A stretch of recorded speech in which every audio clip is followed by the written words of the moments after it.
In New York, the Sanford family decides to go on vacation, so they rent a house on Long Island next to a forest. The house is beautiful, but the alcohol cabinet is locked.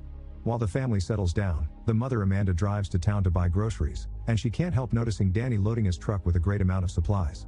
Later the family goes to the beach, and the daughter Rose notices a huge oil tanker ship sailing in the distance. At first they think nothing of it, but soon they realize the ship is approaching the beach. People start to panic and run away as the ship crashes against the sand, but thankfully nobody gets hurt and the beach is closed for the day. When the family returns home, they realize the Wi-Fi is not working, and there is no service on their phones or television. Amanda and her husband Clay are also surprised to see some deer in the backyard, which they see as a good omen. In the evening, Amanda hears a noise outside and suddenly someone knocks on their door. Clay gets ready to fight a potential intruder, but two people shock them by knowing their names. It turns out this is businessmen George and his daughter Ruth, who are the actual owners of the house. It was George whom Amanda talked to through email to arrange the rent. He apologizes for turning up unannounced, but all phones are out. They went to the symphony in town, and on their way back to the city, there was a total power blackout. Since they live on the 14th floor and George has a bad knee, they thought they could stay in this house for tonight. Amanda hates the idea and doesn't trust them, so George tries to offer her a 50% refund and promises he and Ruth can sleep in the guest room in the basement. To prove his identity, he reveals he has the keys to the cabinet and opens it to take out an envelope, not letting the others see there is also a gun in there. The envelope has $1,000 that he offers as compensation, but Amanda is still wary, thinking he could have the keys because he is the housekeeper. Clay has to convince Amanda to give the duo a chance. George shares the alcohol from the cabinet and tells them the story of this house, explaining Danny was his contractor. He also explains his wife is away traveling for his job. Amanda interrupts him to demand an ID, but George left his wallet in his other coat, which he forgot at the theater because of the commotion. This puts Amanda on the edge because George had said he didn't know about the blackout until later. Suddenly they hear an alarm ringing. Ruth has turned on the television and they discover that a national emergency has been issued. Now Amanda has no choice but to let the duo stay in the house. When George and Ruth go to the basement room, it is revealed George knows something because a client warned him. The next morning, Amanda wakes up to see 4 emergency messages on her phone. 2 talk about the blackout, 1 mentions hackers possibly being behind it, and the last one is just random symbols. Worried, she wakes Clay up to show him the messages, but they disappear before he can see them. Clay decides to drive to town to get a newspaper for more information. However, since the GPS is not working either, he soon gets lost. He stops the car and gets out to check if he can catch a signal on his phone, so he doesn't hear the car radio activating for just a few seconds. The reporter informs that the cyber attack has caused a serious environmental disaster in the south, which has impacted animal migration patterns. With no luck with the phone, Clay decides to keep on driving, and moments later he finds a woman waving her arms by the road. It seems she needs help, so Clay stops the car, but the woman can only speak Spanish and he doesn't understand her. Feeling disturbed by her pleas, Clay decides to ignore her and keep going. Suddenly he sees a drone flying nearby with red smoke on its tail, so he speeds up, but when the drone comes closer, Clay realizes the smoke is actually red leaflets. Meanwhile, George also drives out to visit the neighbors, keeping his gun at hand. He keeps checking his phone because he hasn't heard from his wife since yesterday, and she was supposed to fly back today. Sadly, not a single message has been delivered. The neighbor's house seems to be empty, and strangely there are tons of random things spread in the garden. The door was left open, so he goes inside and finds a complete mess. George tries using the neighbor's satellite phone, but it is not working either, which means all American satellites are down. When he is about to leave, he notices there are more things spread near the beach, so he follows the trail and finds an expensive watch in the sand. When he tries to pick it up, he is shocked to find a whole arm and falls, only to discover the body of a pilot. As he looks around, he realizes a plane has crashed on the beach. At that moment he hears another plane coming closer, so he runs away and hides in the house right before this plane crashes too. At the house, Rose is very frustrated because she wants to watch the final episode of Friends, but none of the devices are working. She runs outside and is shocked to find a huge amount of deer in the backyard. She convinces her brother Archie to go to the forest, where they find an old shed. They go inside and Archie tells Rose that someone must live there and can watch her sleep through the window. Rose gets startled and accidentally hits her head as she realizes that Archie is just messing with her. On their way back to the house, Archie is bitten by a bug and Rose sees another deer. She also notices all the birds flying away. When George comes back, he admits to Amanda that he had guessed something was coming because he saw the market behaving weirdly. As he explains what he saw on the beach, their conversation is interrupted when they start hearing explosions in the distance, followed by a loud screeching noise that hurts their ears and cracks the windows.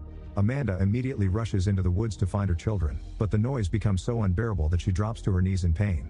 Luckily, the noise ends soon and everyone goes back into the house. Amanda remembers he saw Danny buying too much stuff, and thinks he also knew something would happen.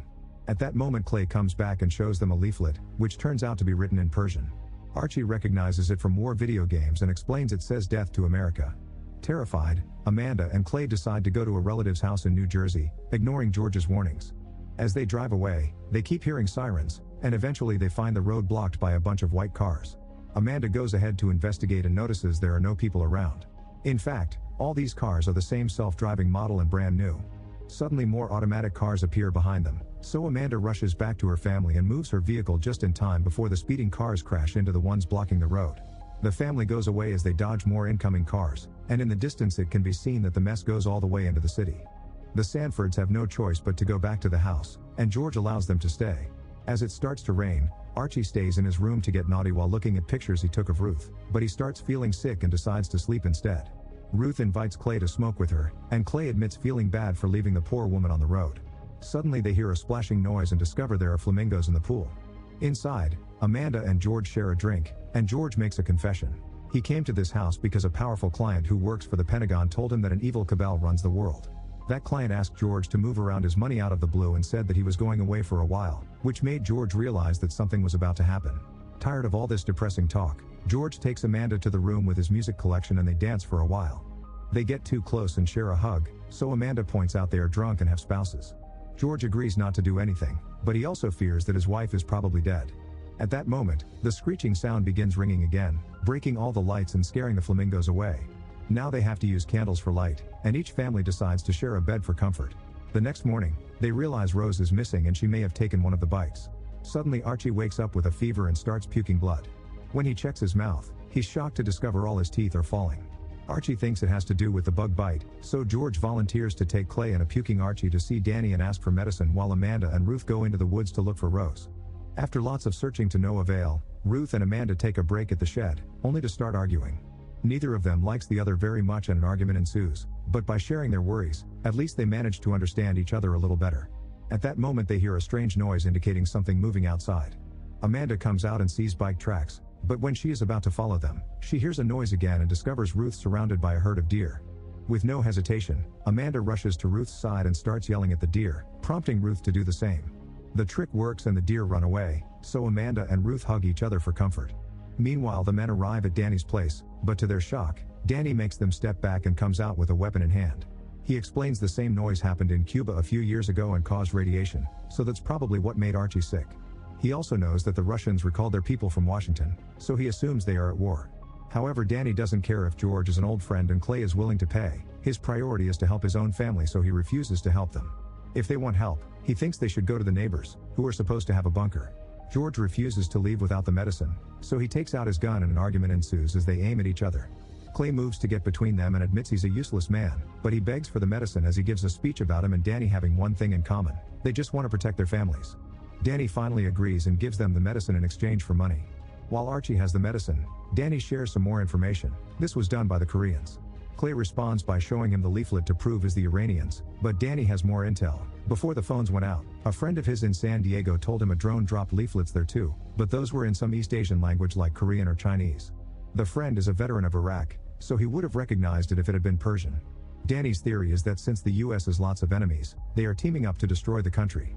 The guys return to the car and George admits that Danny's information confirms a rumor he heard before. This is a three-stage maneuver used to destroy a country's government from the inside. First, they isolate citizens by disabling all their communication and transportation. This makes people scared, causing stage 2, synchronized chaos. As it happened with Danny, people will start turning on each other to survive and won't trust any information outlets, which would be fed by hackers and things like the leaflets. Then stage 3 will happen on its own. Citizens will end up planning a coup or a civil war, which collapses the country. Clay and George agree to stick together and take their families to the neighbor's bunker. In the woods, Amanda and Ruth keep searching for Rose, only to freeze when they see the skyline of Manhattan on fire as explosions and gunfire are heard all over the city.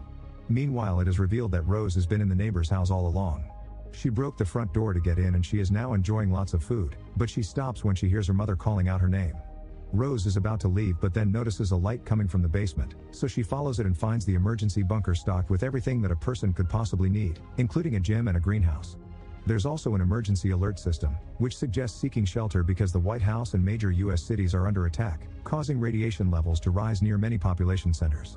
Rose discovers there is a huge collection of DVDs that includes Friends, so she grabs the disc and finally gets to watch the last episode of her favorite show. Make sure to subscribe and turn on notifications so you can watch more videos like this. Thanks for watching.